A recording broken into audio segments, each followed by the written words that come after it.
Welcome, welcome, everybody. Awesome squads of preparedness enthusiasts. That's my new title. Hope you like it. Welcome to another mind-blowing episode of Talking Taboo with Tina, the podcast that's not your mom's average chat, okay? And if you are new here, welcome to your backup plan tribe. I'm so happy to have you. If you are returning, thank you. Don't forget to like, share, and subscribe to our channel. You know, I'm Tina. I'm an emergency preparedness coach and your go-to gal for turning life's unexpected plot twists into a comedy. Well, okay, maybe not so much a comedy, but wait, hold on to your hats because today's episode is quite unusual.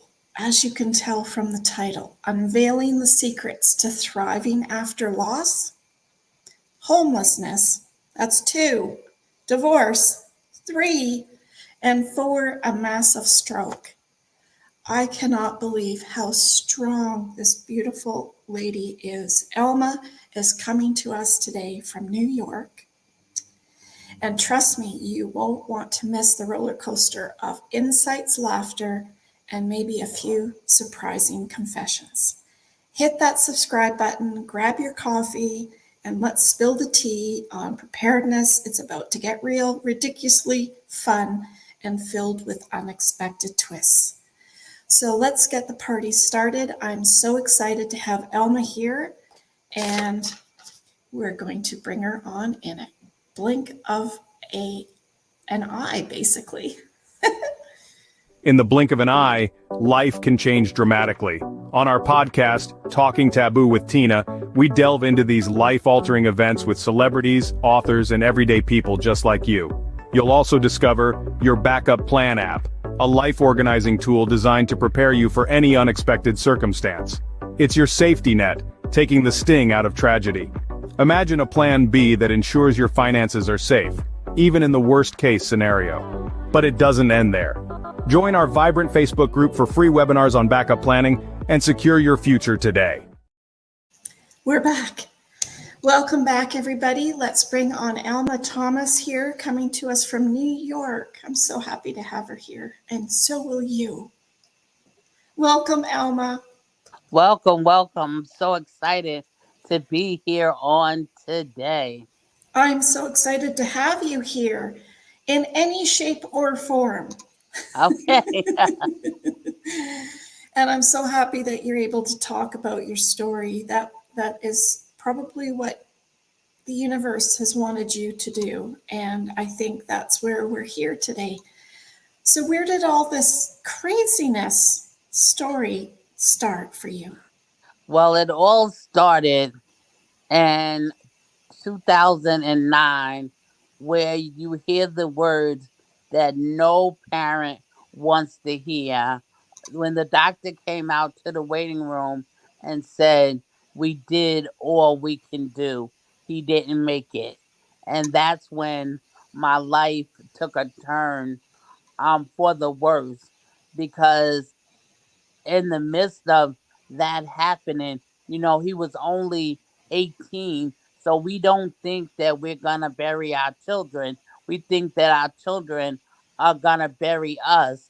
So Yes. in the midst of dealing with his loss, I was dealing with the fact that I had no insurance and that I didn't want to do a GoFundMe page. And so I'm thinking of what I'm going to do, how I'm going to bury him. And I talked to one of my friends, and I was telling her that as long as he had a proper funeral, that I would make payment plans with the funeral home if I had to pay him for the rest of my life. And my friends got together and decided that my loss was terrible enough, but to relive it every month or every week when you have to go make the payments to the funeral home, they were like, no, they didn't want that to happen. So they all got together, and in 2 days, they raised over $15,000. That's And amazing. that I had to tell the community, stop giving me money. I don't want any more money. There's no amount of money that could bring my son back. So I just wanted him to have a proper burial and homegoing service. And it And that would be and fine. the community did just that.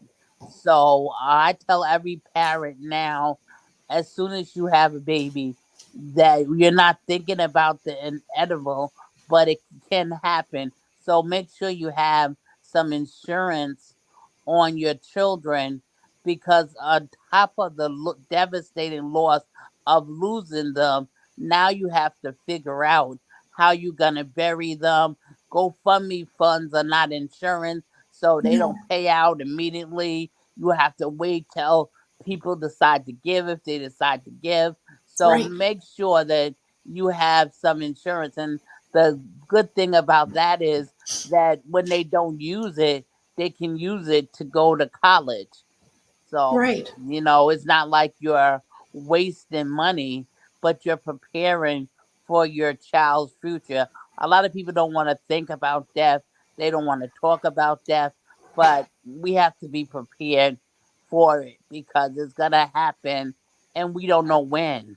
That's right. We know it will, but we just don't know when Right. and what. Um, what do you think you could tell people about? There's so much to cope with at the time of death. Like I always say to people, you lose your brain's like disappears. It shuts down in such shock. And who knows when it comes back, really, because you're dealing with so much stuff like what did they want and what can I do? And it's just never ending. Financial, physical, like what will he wear, what like choices, options, all these decisions to make. It's so difficult. What could you say to people to make that easier? The one thing that I didn't have to go through is all of that because of my community support system. Everybody, one of my girlfriends, they bought his suit that he was buried in. My sister picked out the casket. It's like everything that would take energy, people did for me. Everybody doesn't have that luxury, but No, people, I had a very, very strong community, and they took care of all those little details. As a matter of fact, that I basically just had to show up for his funeral, which I found that even hard to do. Everybody had already left for the funeral, and they yeah, had one of my best friends was sitting with me. So her job was to either come with me to the funeral if I decided to come, or to sit home with me if I didn't want come. to go. And I was telling her, like, why is everybody still going? Like, his mother's not there. There's not going to be any funeral. It was like I was in denial. Like, if I didn't go, it wasn't going to happen. And Right. then the doctor had prescribed me medication to get through the funeral, but I didn't want to be a zombie. I wanted to be in my right mind so that Still be there. I could accept that this was it, not sit through it and not even know that I was there. So eventually, of course, I went and to say my goodbyes, and I was so happy even in that moment how the community showed up. The church was so filled that downstairs was filled, upstairs was filled, outside was filled. There was Wow. standing room only. And because I'm a minister, but a lot of the clergy wasn't there because of me. They were there because of him and the personal relationship that he had with so many people. That's So lovely, though. so that did my heart a little better to make me able to go through it. But what I would tell for people that don't have a massive support system like that is find someone that you can talk to. Don't let people that haven't gone through it, Yeah. people grieve differently. So everyone tries to give you the antidote to getting through it or getting over it. But just get somebody that you can talk to. Sometimes you don't need anybody to answer you. You just need to talk, Yeah. because nothing that you say can make a person feel better at that point. Some things No, that people say, like, oh, he's in a better place and no more suffering and all that, you know that, but you don't want to hear that right now, because the better place for you is with your loved one with you. that's right. And then it makes you appreciate life, because the first birthday, he died in February, his birthday is in April. So on his first birthday, I called out from work and I was at my sister's house, all by myself. Everybody had went to work and did their daily, and um I got the thought that I wanted to be with my son on his first birthday in heaven, because maybe no one had him a cake, the things that you think about. And I was like, I'm going to be with my son today on his birthday. And I went into the kitchen and I poured all my pills into my hand and I was going to take them. And the still voice was like, if you do it, you'll never see him again. And I put the pills back in the bottle and I didn't take my life that day.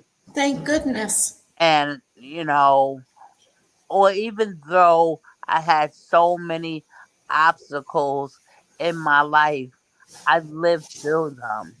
I'm still breathing, I'm still talking, I'm still living. You're still So, telling your story. and I'm still sharing my story to encourage others to live no matter what situations or circumstances you go through. Don't give up, don't throw in the towel, but live.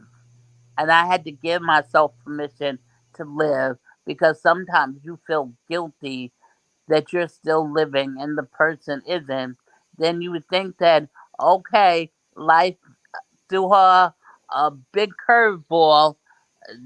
She's all set now. I'm all good. Oh no, not all good. Yeah. A few after my son passed away, my apartment didn't burn, but the ones around us did. So bang, our apartments are condemned, Oh no. and we all gather at the fire station. Red Cross comes, gives us that 750, pats us on the back, and says, "Well, we'll see you later." So I find myself, now I'm homeless. What am I gonna do? No renter's insurance. Hadn't thought about renter's insurance. Didn't know what renter's insurance was. So you see, in our community, we're we're uneducated about a lot of things. So you assume, oh, I don't own this building. I live in an apartment building. They have to have insurance. Yeah, they do, but it covers them. The structure. It's Yeah. just covered. Yeah. And then they give us our deposits back. Tell us there's no more apartment buildings in that apartment. So, and then they had a sister apartment, which is funny. I live in that sister apartment now. And then, but their sister apartment is only for people that are over 55 and have a child that's over 19. Well, that left me out, because even though I was 55 years old, my daughter was only 16. She wasn't old enough to live here. Right. So then I ended up calling the commissioner and, bringing noise to the community, saying this isn't fair, that they just give us back our deposit and say they can't help us, but they must have some other empty apartments in this apartment complex. And if they don't right now, we should be put on ahead of the people that are on the waiting list because we had apartments, no fault of our own, we lost them. Right. So it was a couple of months before I moved back into that apartment complex into another complex. So then you think, okay, you're all set. But in the midst Right. of this, I made a permanent decision while I was in a temporary situation. You feel lonely, you want adult companionship. So I met a man, he seemed like he was wonderful. He had it, and I got married. And then as soon as I get married, I discover that he's a substance abuser. So Oh no. he's an underhead crackhead. So I was like, no, I can't live, I can't live like this. And it was, a lot of people had told me not to marry him. So it was a lot of I told you so, I told you so. So, Yeah. so a backup plan is always listen to your instinct. If red flags are coming up, believe the red flags. And but I didn't. I was in such a temporary situation. My mind was all over the place. Yes. So we got married. We stayed together 3 months. I put him out, and then Moved we were, on. yeah, moved on. I moved on, and eventually years later we got a divorce. Actually, we got a divorce after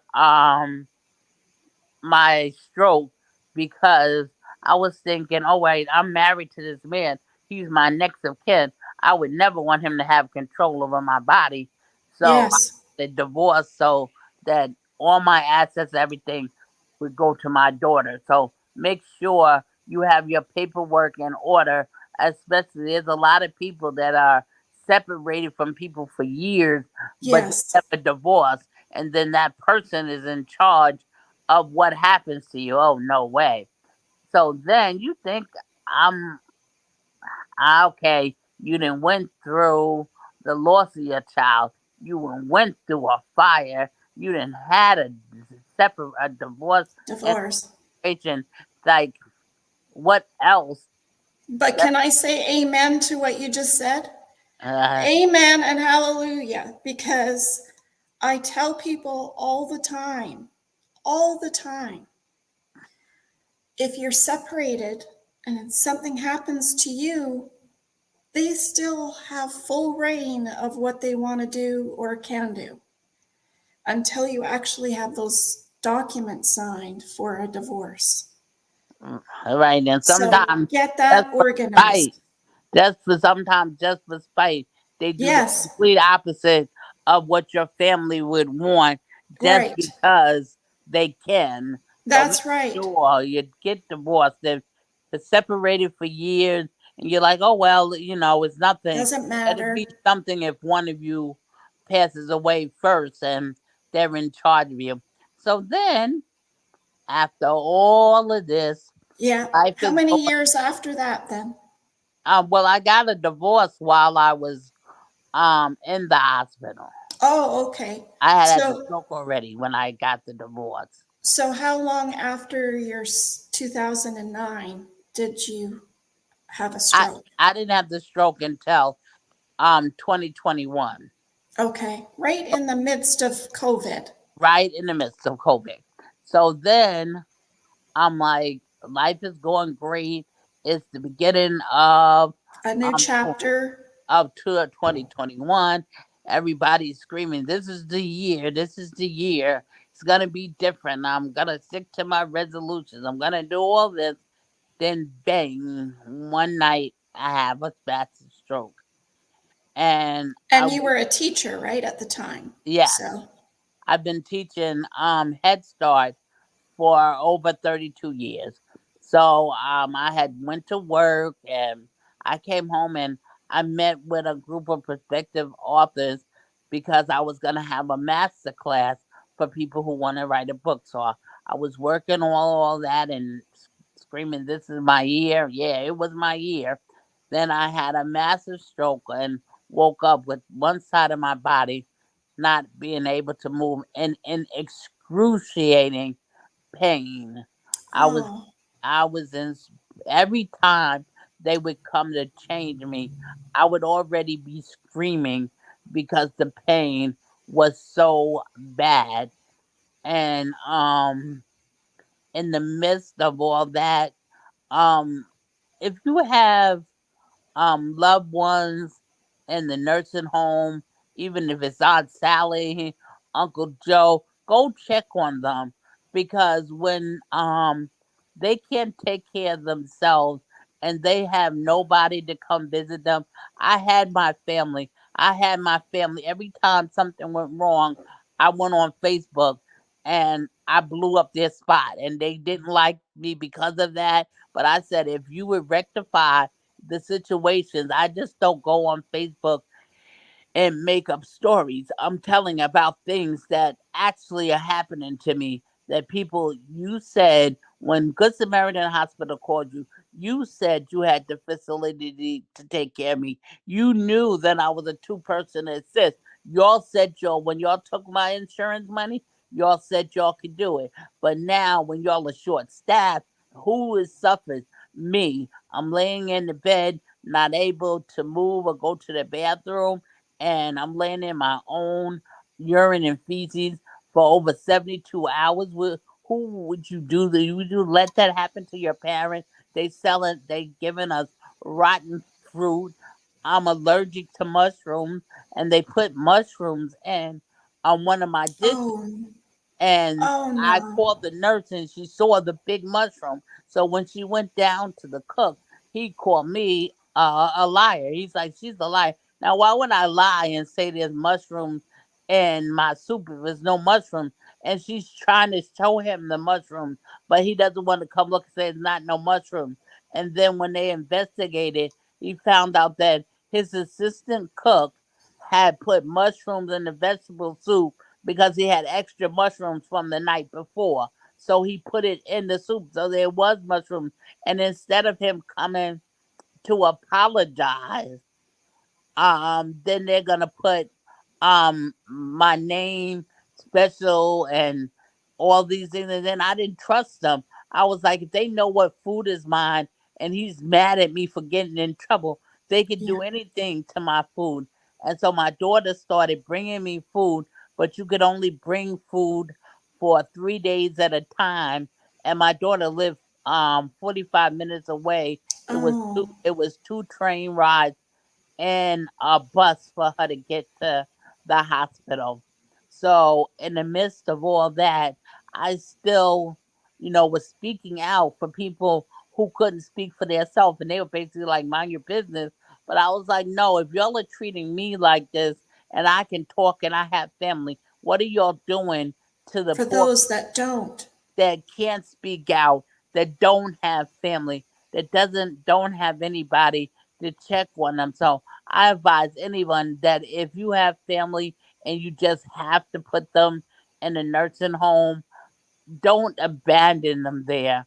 Go and check on them. Make sure that they're being changed regularly and they're eating what they're supposed to eat.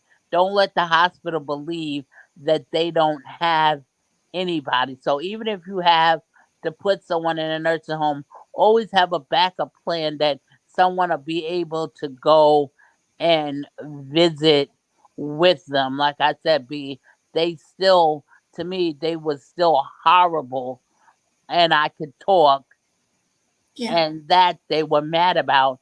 And I would tell them, I was like, why are you mad because I'm exposing y'all? If it wasn't happening, if I wasn't laying here for 72 hours with no diaper change, and at one point I heard a woman say, well, if they move you to another floor, then Alma's not going to get changed. Yeah. They I said it have a I funny. had a client in the same predicament, so you're not the only one. Right. He had um, a stroke after falling off a ladder, and he had hit his head, had a stroke, and then after 2 or 3 years got cancer. And he was put.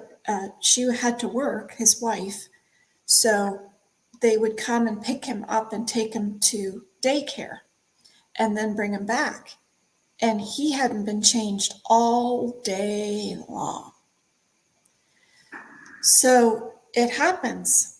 These things happen, and that's so thank you for mentioning that to people, because I don't think people are aware. They just think, oh, like when you put your kid in daycare, they're looked after. Not all the time.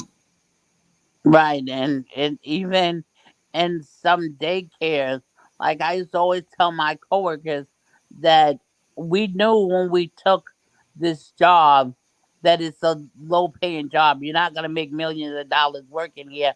But for me, the satisfaction was I love seeing children coming in as blank canvases and leaving out as beautiful pictures. So I love what I do, but I would tell people all the time. If you don't like it, it's not like you're making boxes. You're making people's lives. Yeah. So if you're unhappy here, don't stay here. Don't do. Get another Yeah. job because you're gonna have in our life and what we do, we're gonna have effect on children. Make it a positive one rather than a negative one. And the children that we work with come from disadvantaged backgrounds. So a lot of them have been through enough already that they want some love from someone.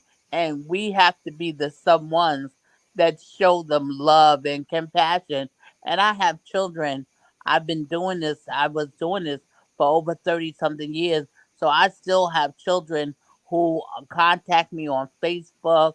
Aw. Have parents who tell me on the days that the day their child is graduating, 12 years after I had them, they call me up and say, "Thank you.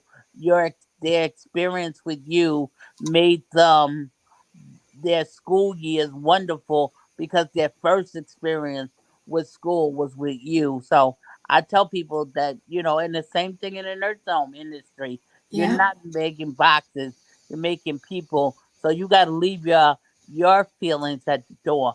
You gotta leave what you might have been through at the door and go in and give them the best care that you can, because elderly people, this is the end stage of their life. You want the end stages of their life to be filled with negativity? No. And through all of this, through all the things that I've been through, what I learned is never give up, never Yes. give in, or never give out. Don't throw in the white towel. Don't wave the white flag. That there's still life inside of you. That no matter what situation or circumstance you find yourself in, you can't put your purpose on pause. You still have purpose as long as there's breath in your body. That every time, this is how I compare my life. That have you ever been to a carnival? Yes. Yeah. All right, did you see that clown that you throw the ball at it and it goes back and you think you won, Yeah. and then the clown bounces back up again? Well, they Yes. put something in that clown that makes it bounce back up again. Well, God has placed something back in me I call the bounce back spirit. Everything that I go through, life seems like it's knocked me down. Life seems like it's over, throw in the towel. And just when life turns its back and looks around again to shout victory, they won, I won, I won, I bounce back up again like that clown. So Absolutely. have the bounce back spirit in your life, that whatever you go through in life, and yeah, sometimes you're gonna bend a little bit, but don't break. Yeah. Yeah. Re- Reach beyond the break and hold on, because change is gonna come. Is coming. No test lasts forever. Every test has an expiration date. So we take the test in life and we learn the lessons that we're supposed to learn. Like, I'll never be without renter's insurance again. I'll never be without life insurance again. I'll never stay married to someone that I'm not in love with because of these experiences I went through and the lessons I learned. Some of the lessons was hard and they were difficult, and I wish I had gone through them. I don't think any lessons are easy, Alma. But in going through these lessons, I learned my own strength.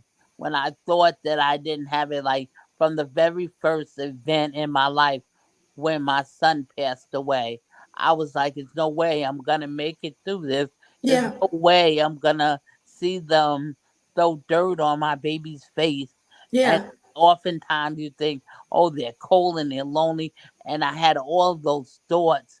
But once I made it through that, the worst thing that can happen in my life, the fire wasn't that bad. The divorce wasn't that bad. The stroke even wasn't that bad because I had already survived the worst time of my life. So anything else come my way is nothing that I can't make it through. And it's something that you can't make it through. That yeah. even when it seems like the situation is too much, be like the eagle. Like the eagle never attacks its prey on the prey's ground, they always rise above it. So you can rise above every circumstance that you're going through. Even though, let's be honest, we do not feel strong in those times, do we? No, no, you don't. So many people say, "Oh, you're strong, Tina," or "Alma, you're strong. You can do this," or "You're strong." I'm like, yeah, no, I don't feel strong at all. Right? I'm like, you see me going through it, you see me striving through it, but I've had some weak moments. I've had some moments when I said, why me? But you know what? I didn't stay at the pity party. Yeah, All these things were invited to the pity party, and I didn't attend. After a while, I didn't go to the pity party anymore, feeling sorry for myself. What I did was enhance the things that I could do. Okay, I can't walk, but I can still talk. I can still share my story. I can yeah, still inspire others by just looking at me and seeing that I'm still going, that I'm not laying here wallowing in my own pity. Woe is me. But I'm moving on. I've written since I had the stroke, yeah. I've written a book, Surviving a Stroke Against All Odds, that is with the editor now, being edited. That's So exciting. it's gonna come out soon. I have T-shirts out for people who are supporters of me that say I'm the friend, I'm favorite because I'm a friend of a stroke victim, or you Oh, get one that says I'm blessed because I'm the friend of a stroke victim. With my book is also coming out, 30 Days of Healing Scriptures that people can read while they're going through and write down their feelings. And right now, because I've been through so many things, that I'm coaching people that want to write a book and don't know where to start.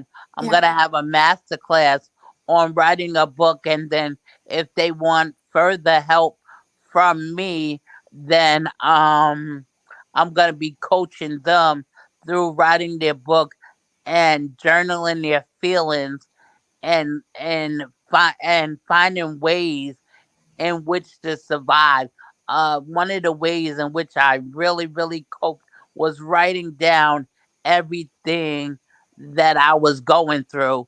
So with my second book, From the Waiting Room to the Recovery Room, that book I started writing when the doctor said to me, "We did all we can do. We can't we lost them." And I started writing that book, and that it helped me through. And while I was in the hospital and when I was in a nursing home, I began writing Surviving a Stroke Against All Odds. The first, the original name of the book was Surviving a Stroke and Living Through Park Avenue, but I changed the name to Against All Odds. I'm still telling the story. Make sure you're there for your loved ones because elder care just isn't as important. I guess if you can't vote, then you're not important if you're not a voter. So, I uh, like that first title. That has a ring to it. yeah. So that's the That's title cute. that What, Alma, what do you, that's wonderful to hear that you're helping and able to help other people do that. What kind of goals other than that do you have in the next couple years for yourself? well, Walking and yeah, my number one goal is to walk again and to be able, even though now on Facebook and everything, you can reach all corners of the world. But I want to go to physical events and tell people about the miracle that I went through, from the doctors telling me that I only had a 10% chance of living to me living again, and not just living, not just surviving, but living. You can yes, be a survivor or you can be living, and that's taking advantage of all that life has to offer you. yes. So you'd like to do some speaking engagements, I assume, then? And Yes, yes, well, that sounds awesome. Let's all make sure Elma can get there because I think you'd be super at it. thank you, thank you. What other goals do you think you would have after all of this? For yourself, like just for, like, Oh, how's your heart doing now and how's your blood pressure and everything doing? my blood pressure is under control because I have a machine that's hooked up, that I take my blood pressure once a day and it goes straight to the doctor. And if it's high or it's low or whatever, they call and the doctor comes to my house. So my blood pressure, but what one of my goals is to take better care of me. Than I found that before the stroke I had little pieces of me all over the place, but everybody else came before me. I thought it was selfish to take off a day, not worry about the kids, let them figure out who's gonna be in the classroom, and take off a day just for me, for self care, to go to the spa or get my nails done, or even so many doctor's appointments I canceled because there was no You one. had to work. Yeah, there was no one in the classroom with the kids, but everybody else, whenever they had something to do, they would take off and they would just say, "Oh, we know Alma's gonna be there. We know Alma's gonna be there." But now I permanently can't be there because I've decided that even when I can walk, I'm not going back to work. Yeah. Well, that type of work. Right. You're going to do a Well, different going to work. writing and speaking and consulting, but I won't be directly in charge of little kids Yeah. Yeah. anymore. Yeah. So, I bet you'll miss that though. yes, I'll always go visit. Matter of fact, like I told you, they come here, they come to visit me, they call me. So, I always have kids in my life because I just love them. That's the reason why I was so committed to my job, is because I love the kids, but in the midst of loving the kids, I have to love myself too. Or That's right. I won't be there for the kids. It's just like in April when I had the stroke, we had just went back to work after being out in um virtual because of COVID. So I had just went back to work, and just like that, I was out. So the kids had, because I wasn't taking care of myself, the kids had to live without me because I couldn't go to work. So Yeah. Yeah. take care of yourself. Don't think it's selfish to take care of yourself. And if you need to talk to someone, because it's okay not to be okay. Because if you know anything about the African American community and church community, they think that mental health is taboo. That if they slap a little oil on you and pray for you, you gonna be all right. It But all goes away mysteriously, it's but it all but you have to, in order for it to go away, you have to deal with the root cause. That a little bit of oil on your forehead is not gonna make it go away. So you have to be able to deal with those problems, and it's okay to say, "Hey, I'm not okay. I need to talk to someone."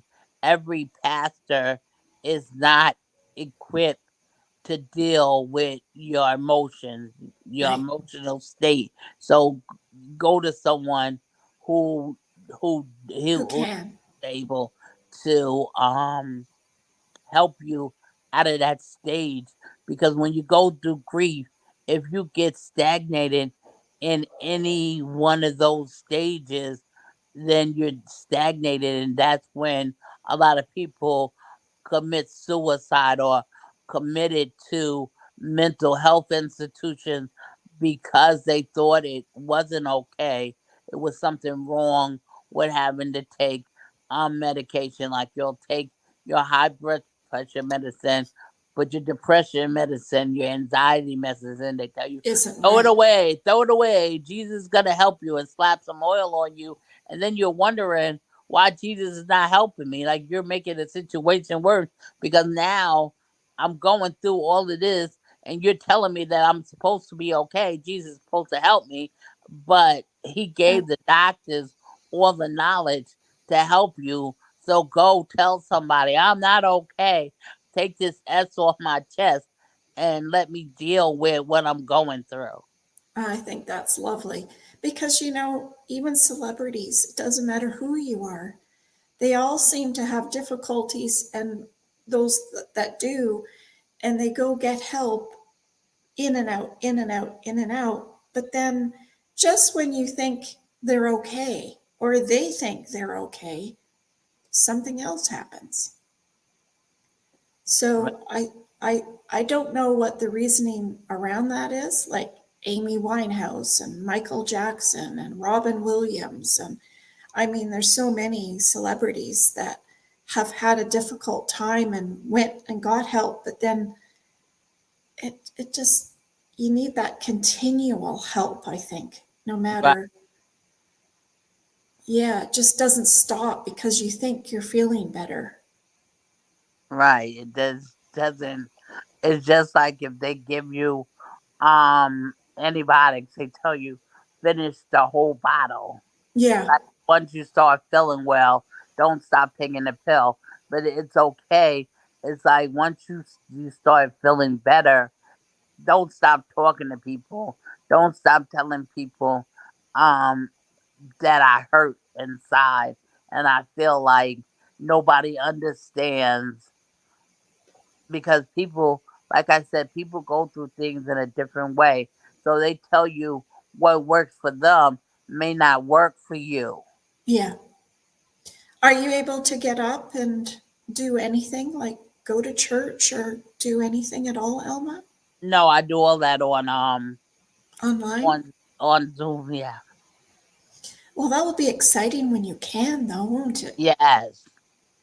So the first step is to get in mobility onto a wheelchair and get out, and then gradually move from that. Yes. And how does you're feeling better that way now? You're not in pain and Oh yes. No, the pain. I was like so amazed when one day I didn't feel the pain anymore, and I was like, "Is this true?" But is it over? But I didn't feel the pain that I was feeling, and they were able to change me without me screaming out in pain. So, like I said, the feeling is slowly coming back. The pain is no longer there. So, Well, Yeah, I'm looking forward to just better days. that's awesome. That's awesome. So it does come slowly, but it comes, right? Right. It's not Um, gonna be some people after a stroke they get up and they walk away, but then there's some people that go through the process of relearning how to walk, retraining your brain to tell your right side work. yeah. You still got life in you. Did it hurt? Was it like immediate pain, or could you have told someone what was happening when it happened? Well, yeah, I told people what was happening while it was happening, and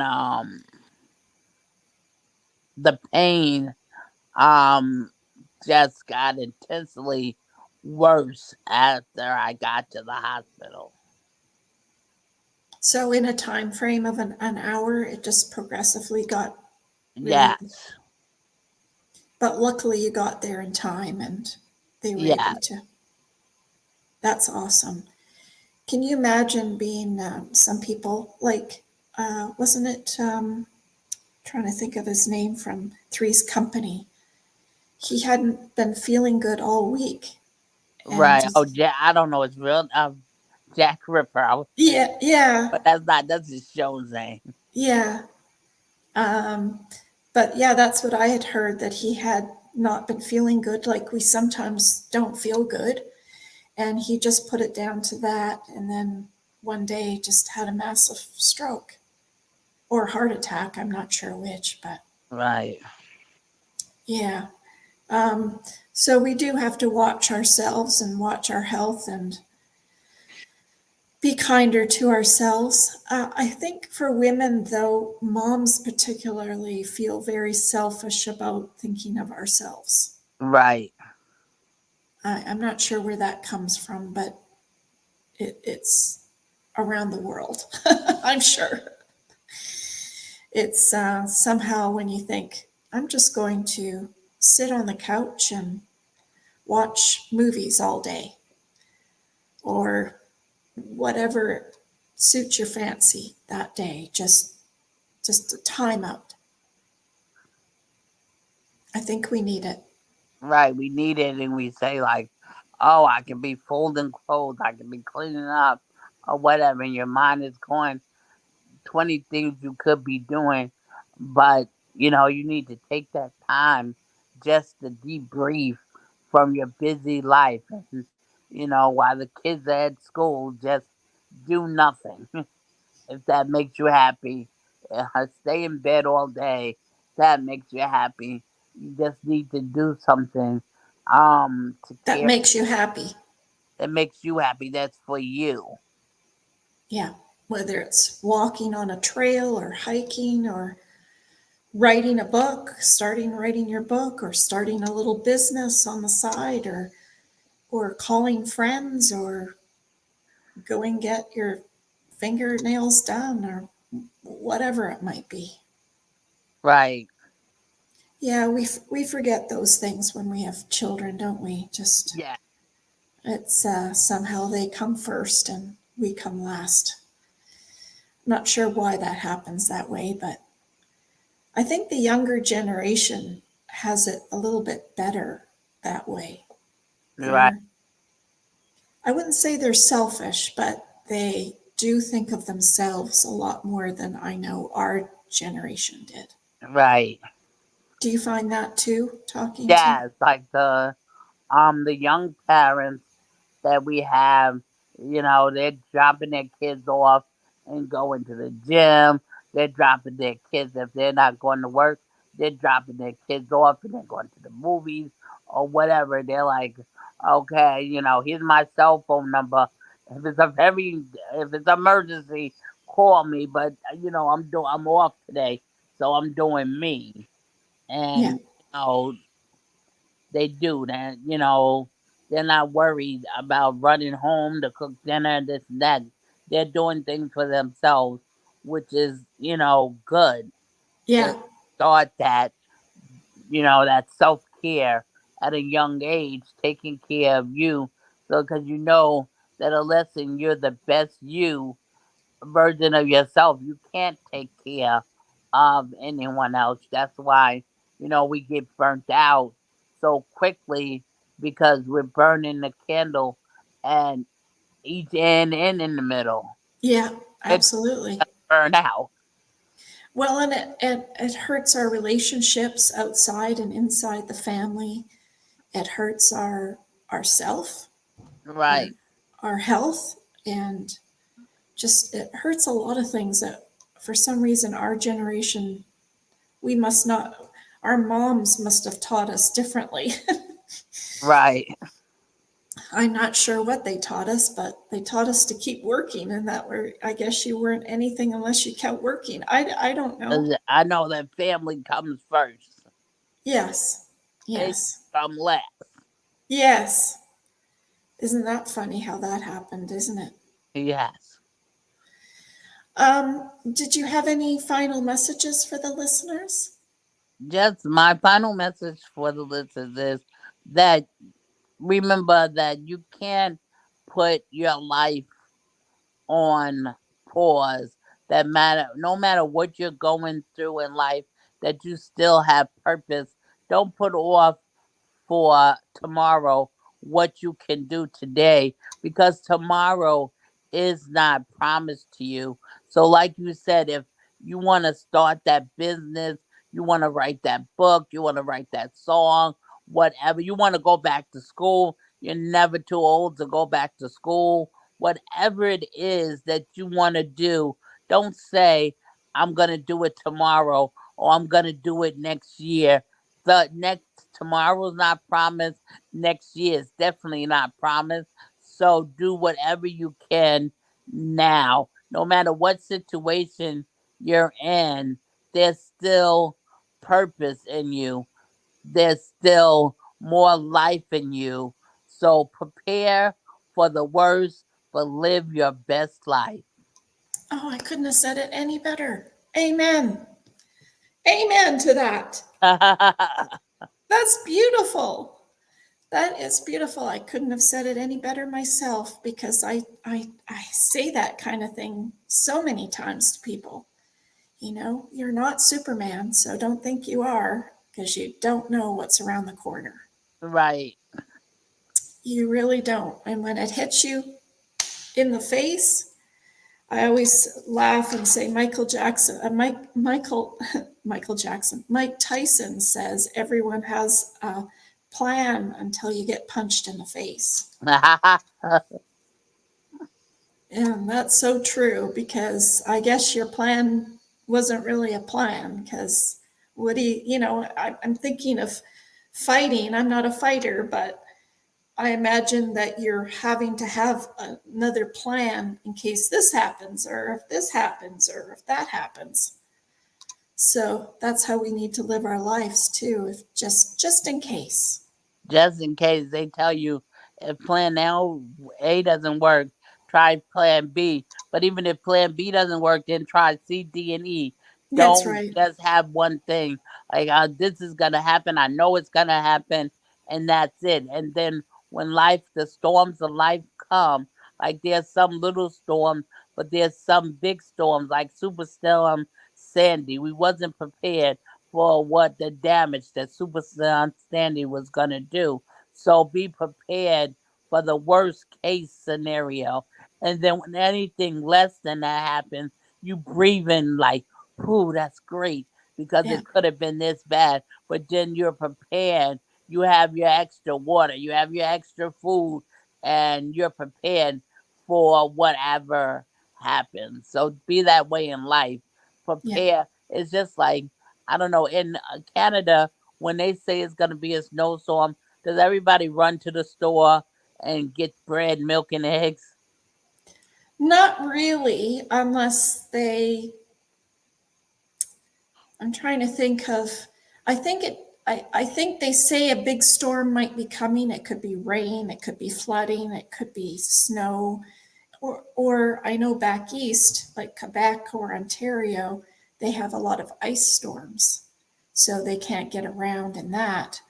But we're having tornadoes now in Canada, and I don't think we've had hurricanes, but we've had a lot of wildfires. Oh, British Columbia, up from Seattle, that whole coast is just rampant of wildfires. So, yeah, people go running out for that because they have to have a plan. And sometimes an evacuation, 5 minute evacuation notice doesn't give you a whole lot of time to get anything. get anything. That's a well in America, when it's gonna snow, when you go to the supermarkets, you can't find any bread, milk, or eggs because whenever they say it's gonna be a bad snowstorm, I don't know why people have to make sure they have bread, eggs, and milk. Yeah, And so you prepare for a storm by getting your bread, eggs, and milk. So in life, you got to prepare for a storm by making sure that you have those your eggs, milk, insurance. and bread. And yeah, that you have your insurance and things of that nature that you're prepared. So, you know, life life is what you make it. It can either make you bitter or better. Like you can laugh about these things now because you chose to be better. I chose to be better. I chose not to be bitter. I chose not to say, woe is me. Why me? Why me? Why not me? Yeah. Why not me? So all these things, different things are gonna happen to different people at times, but it's not. It'll happen to you and not to me. It's not discriminatory. It can happen to anyone. And I think what's so crazy too is that you sometimes think, oh, woe is me, Mhm. until you meet somebody else that's way worse. And then you think, oh my God, I don't know I have it so good. Right. You It's like know, you ever heard of the story that the man was complaining that he had no shoes until he met the man that had no legs. yeah, I love that one. Isn't that the truth? Hmm. Yeah. Well, I'd love to have you come back, Alma, and tell us all about your new ventures out getting out of that room that you've been stuck in for a few months at a time. Okay. I'd love to see your progress, and I'm sure our listeners would too. Maybe we can come full circle around at this again in the summertime or something. Right. And I can let you know about where I'm at now and what I'm doing and how I got up out of this bed and out of this house. Yes, I'm sure you're so excited to do that, aren't you? Yes. Yes, I'm sure you are. And luckily, you have your wonderful daughter. She's a godsend for you and your community and your friends. Yes, yes. I couldn't have made it this far without my community and especially without my baby girl. Yeah, yeah. So there are miracles, even Yes. though we don't see any at the time sometimes. Well, everybody, I can't imagine saying goodbye to Elma because it's been a wonderful hour that we've spent and so much information Elma has for us. Thank you so much, Elma, for coming on our show. Thank you, thank you. Thank you for inviting me onto your platform and allowing me to share my story. If just one person is encouraged and inspired by my story to make it one more day, then all I've been through isn't in vain. Yes, I say that too. I say if I just help one person, that's what we're here for. And hopefully you can be super busy as you wish to be, in helping people write their next book. Yes, That would be wonderful to see. That makes you want to get up in the morning, doesn't it? yes, it makes me want to just help someone tell their story because each of our stories is unique and there's somebody out there waiting to read each and every one of our stories to inspire them that they can make it one more day. Yes. And it's not like you're old or anything, and you wonder, I'm sure you wondered, I'm not old. Like, what the heck? Why did this happen? Right. Right? Because how many times, back in the Waltons' day, did they have sick people around in that TV show? And they were mainly what we considered old. Right. And so it happens anytime. I think there's people with strokes at 20 and 30. There's some I'm in some stroke groups, and there's people that had strokes as babies. How is that possible? I don't know. It was like babies. There was a couple of men. He was said he had his stroke at 2 years old. Oh, can you imagine the poor parents to figure that Ye- one out? Yes, and he was like that. Because he was saying someone asked because they said the diagnosis, the prognosis after you had a stroke, and he was saying that he had it at 2, and he was now 30. So that 28 years after, and he doesn't have any residual effects of the stroke he had at 2. Oh, well, that's because of our great medical systems that we have Yes, in this lifetime now than what we had years and years and years ago. I'm sure we can thank the health system for that. yes. But thank you, Alma. Thank you, listeners, for coming on. I'm so happy to be here with Alma today from New York and telling her story of craziness, really. I mean, some people, I say to people, you're going to get hit with something. We just don't know when and we don't know what. But I don't say we're going to keep getting hit by something. It's like, what happened to you. It's a really crazy story. And I love how you're sharing it with everybody to, to help others be inspired as well. Thank you. And let's all pray for Alma to get out there and get in that wheelchair and really start walking soon. I can feel it coming, Alma. Amen. So everybody, thank you so much. I've changed my beginning and I've changed my end to my show after 4 years. I think we're always growing and always wanting to improve and just we don't feel it anymore, so to speak. So thank you for everybody for coming on. And if you already haven't, subscribe to our channel down here in the corner so that you can get notified for more great guests like Elma.